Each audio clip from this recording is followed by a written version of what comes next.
एक गांव था, नाम था ढोलकपुर। बड़ा ही शांत और सुंदर गांव था। लोग हमेशा खुशी से झूमते थे क्योंकि उस गांव में रहता था महाराज रायस्टार, जो अपने गांव के लिए एक शेर था, जो कभी अपने लोगों के साथ गलत होने नहीं देता था। लेकिन उस गांव में छुपा था एक डरावना राज, एक राज जो सबके दिल में था पर जुबान पे नहीं। गांव के बीच एक सूखा हुआ पेड़ था जिसे लोग कहते थे श्रापित पेड़। ना कोई उसके पास जाता, ना कोई उससे आंख मिलाता। हर पूर्णिमा के अगले दिन उस पेड़ के नीचे एक लाश मिलती थी। लोग कहते रात में कोई आता है और लाश छोड़ जाता है, लेकिन कभी किसी ने कुछ देखा नहीं, और देखता भी कैसे। जो देखता वो अगले दिन पेड़ के नीचे होता था। एक दिन रायस्टार ने ठान लिया, बस अब और नहीं, इस राज का अंत मैं ही करूंगा, क्योंकि ढोलकपुर का नाम मिट्टी में मिल रहा था। फिर एक पूर्णिमा की रात रायस्टार चुपके से जाकर पेड़ के पास बैठ गया। रात के 2 बजे एक आवाज आई, थुंग थुंग थुंग थुंग थुंग थुंग थुंग थुंग थुंग सहूर। और फिर वो पेड़ भूत में बदल गया। वो भूत कुछ अजीब सा था, एक भयानक शैतानी हंसी वाला चेहरा, आंखें बड़ी बड़ी। वो पेड़ चल के एक घर के गेट को जोर जोर से खटखटाने लगता है। तभी एक आदमी डर के मारे आवाज सुन के बाहर निकलता है। वो भूत अपने लकड़ी जैसे हाथ से एक ऐसा थप्पड़ मारता कि उसकी सांस वहीं थम जाती है, और उसी जगह उस लाश को ले जाता है और वापस फिर से पेड़ बन जाता था। देखते ही रायस्टार का दिल कांप जाता है, पर वो कुछ बोलता नहीं। सुबह लोग भीड़ में जमा हुए और रायस्टार ने पहली बार उस पेड़ से बात करने की कोशिश की। पेड़ के अंदर से एक आवाज निकली, क्या तुम सब भूल गए मुझे? रायस्टार बोलता है, तू कौन है?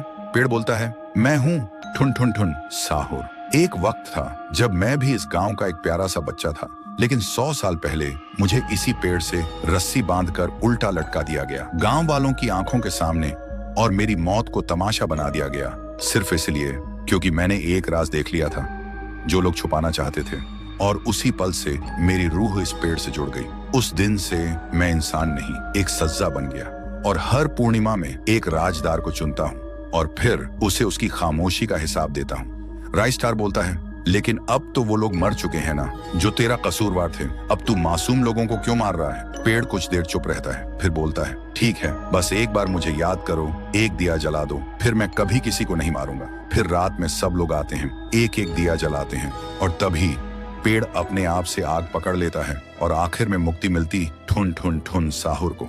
उस दिन के बाद गांव में कभी कोई लाश नहीं मिली। हर पूर्णिमा में लोग एक दिया जलाकर उसकी यादों को जिंदा रखते हैं, क्योंकि अगर भूल गए तो सपने में एक आवाज सुनाई देती थी, थुंग थुंग थुंग थुंग थुंग थुंग थुंग थुंग थुंग सहूर। 1 साल बीत चुका था। ढोलकपुर वापस शांत था। गांव के लोग फिर से खुशी से जीने लगे थे।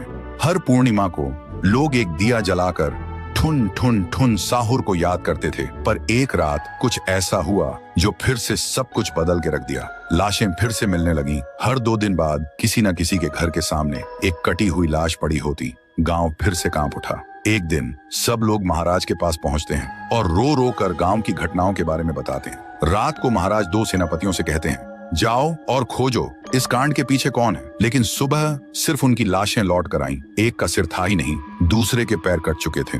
महाराज समझ गए कुछ तो लौट आया है, कुछ जो सिर्फ मौत का खेल खेल रहा है। और फिर कहते हैं, अब इस जंग का सामना मुझे ही करना होगा। उसी रात महाराज चुपके से गांव में आते हैं और एक पेड़ के पीछे खुद को छुपा लेते हैं। और ठीक रात के 2:30 बजे अचानक कहीं से धुआं छा जाता है, और उस धुएं के अंदर से एक आवाज आती है,